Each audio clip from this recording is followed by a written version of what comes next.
जिस तरह आप सभी को पता है 3 जुलाई को बाबा बर्फानी की यात्रा शुरू होने वाली, तो उसी को चलते जम्मू डीसी राकेश मनाज ने यहाँ का दौरा किया। क्या कुछ उनका कहना था इस तैयारियों को लेके, आइए सुनते हैं। आज यहाँ पे तवी रिवर फ्रंट पे जो अरेंजमेंट यहाँ ने किए हैं, प्लस यात्रा के इन जनरल जो जम्मू जिले में अरेंजमेंट किए हैं, उसकी ब्रीफिंग के लिए आपको बुलाया। तवी रिवर फ्रंट पे हमारा टोकन सेंटर प्लस KYC और RFID का रजिस्ट्रेशन काउंटर चलेगा। इसके साथ साथ हमारा रजिस्ट्रेशन काउंटर रेलवे स्टेशन पे भी चलेगा, गीता भवन में, राम मंदिर में और भगवती नगर में। जैसा पहले चलता था वैसे काउंटर चलेंगे। मैं ये आपको सुनिश्चित कर देना चाहता हूँ कि हमारे पास तैयारियों में हमने कोई कमी नहीं छोड़ी, चाहे वो सुरक्षा की तैयारियां हो, चाहे वो यात्री को फैसिलिटेट करने की तैयारी हो। उसमें हमने पूरी मेहनत से इस तरह की तैयारी की है कि हर यात्री को हम एक कंफर्टेबल स्टे जम्मू में दे सके। यहाँ पे हमारे पास 10 टोकन के काउंटर हैं और एक बिल्कुल ट्रांसपेरेंट तरीके से टोकन डिस्ट्रीब्यूशन कल सुबह 6 बजे से हम यहाँ पे शुरू करेंगे। रजिस्ट्रेशन और RFID परसों सुबह हम शुरू करेंगे, जिन लोगों को टोकन दिया होगा उनका। ये भी मैं आपको बता दूं कि इसकी जो नई फैसिलिटी यहाँ पे तैयार की है, यहाँ पे 100 से ऊपर टॉयलेट, नहाने की जगहें और 24 घंटे लंगर चलेगा। तो कोई भी यात्री ऐसा नहीं है जिसको जो बिना पानी या खाने के रहेगा।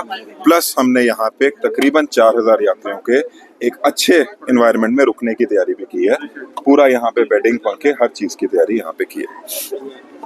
एक अपील मैं जो जम्मू के सारे निवासियों से ये करना चाहता हूँ कि जितने भी यात्री आ रहे हैं वो हमारे गेस्ट हैं।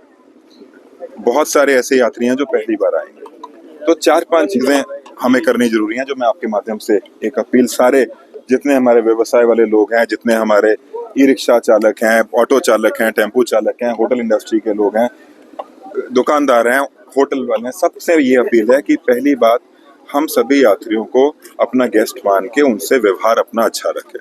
दूसरी चीज, हम किसी से ओवरचार्जिंग नहीं करें, ये एक टाइम ओवरचार्जिंग करने का नहीं है। तीसरी चीज, कोई भी यात्री अगर हमें रास्ते में दिखता है, कोई बाहर की रजिस्ट्रेशन की बस है, गाड़ी है, एक पानी का ग्लास या उसको सही रास्ते पे कोई भटका हुआ यात्री है, उसको सही रास्ता दिखाने में हमारा ही बड़प्पन है। और जम्मू शहर इसी चीज के लिए हमेशा जाना गया। हम ये चाह रहे हैं, हमारा एडमिनिस्ट्रेशन का, SSP साहब का, सबका ये प्रयास है कि जम्मू शहर यात्रा में सिर्फ एक पड़ाव ना बन के रह जाए। जम्मू भी मंदिरों का शहर है। जो यात्री यहाँ पे आया, एक दिन बिताता है, वो जम्मू शहर में घूमे, हमारी मार्केट में शॉपिंग करे, जम्मू शहर को देखे।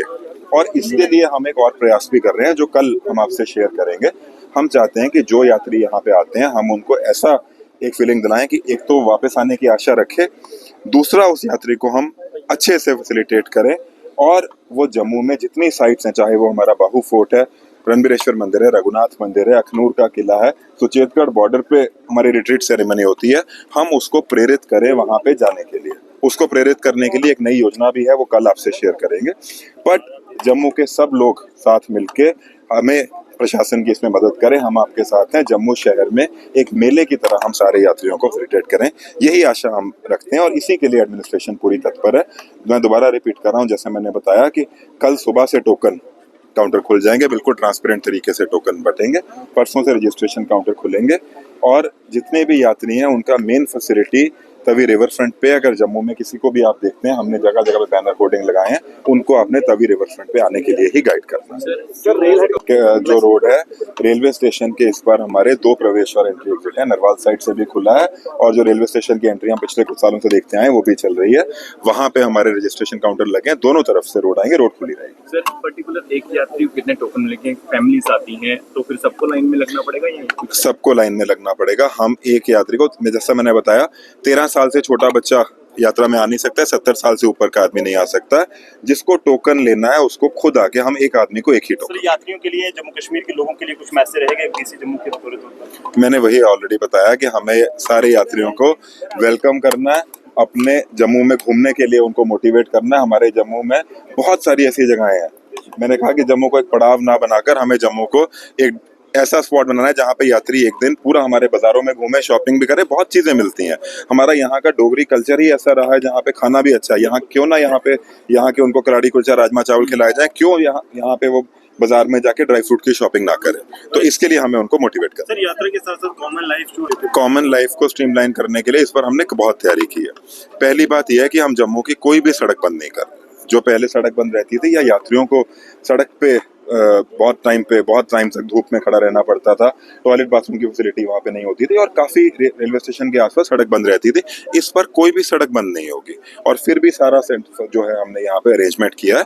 सो जम्मू शहर वासियों के लिए एज नॉर्मल लाइफ चलेगी। जस्ट मेरी यही अपील है कि हमारे यात्री हमारे गेस्ट हैं, उनको हमें गेस्ट की तरह ट्रीट करना है और उन सबका सहयोग चाहिए। आखिरी सवाल मेरा, बहुत बहुत सारे ऐसे सेंटर हैं जो किसी भी डेट का कूपन काट देते हैं, यात्री से पैसे भी ले लेते हैं। इसमें मैं एक बात आपको बताऊं कि यहाँ के ना होकर बाहर के मोस्टली लोग हमने देखा है कि जम्मू कश्मीर से बाहर के लोगों ने ऐसा किया, तो उन पे कड़ी कार्रवाई पिछले सालों में भी हुई है। इस बार भी अगर ऐसी कोई चीज हमारे सामने आती है तो उस पर कार्रवाई होगी और यहाँ का कोई आदमी ऐसा कर रहा है तो सेम कार्रवाई उस पर भी होगी। राकेश मिनास ने क्या कुछ कहा तैयारियों को लेके, आपकी क्या राय है? अपनी राय लिखना ना बोलें, इस वीडियो में जितना हो सके उतना शेयर करें। अगली अपडेट के लिए बने रहें जेके पल्स न्यूज के साथ। धन्यवाद।